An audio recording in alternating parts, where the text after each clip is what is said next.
त्याच्याबद्दल सगळं डिटेल सांगू शकता परशुराम मंदिर बद्दल? हा, म्हणजे परशुराम मंदिरचा इतिहास म्हणजे बाणगंगा हे जंगल होतं हा. वाळकेश्वर, बरोबर आहे. आणि तिथे सगळे अघोरी त्या काळातले काही संत जे साधू बेसिकली विद्या घ्यायला यायचे, तपस्या करायला जंगलात.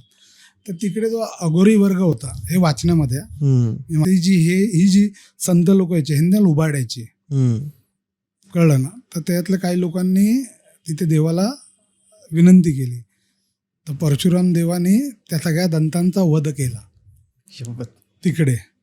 ऐक, दंतांचा वध केला आणि त्यांना त्या ती जी जागा होती खंडित झालेली, तिथे बाण मारून ती जागा खंडित करून या सगळ्यांना तिथे जाळला, तिथेच ऑन द त्याच स्पॉट. स्पॉटला, बरोबर आहे.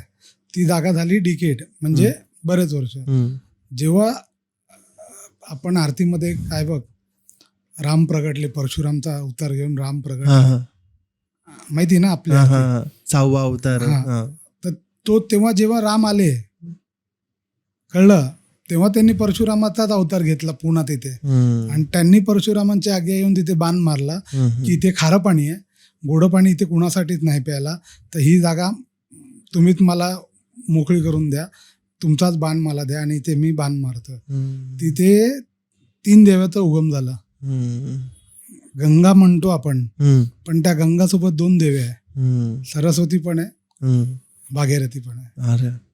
म्हणून ते पाणी उगम आहे आणि वाहत आहे आणि गोड पाणी. कुठून येतं, काय येतं, बरेच शोध लावायचा प्रयत्न केला, कळतच नाही. ठराविक पर्यंत आवाज येतो, खंडोबा देवळापर्यंत आवाज येतो.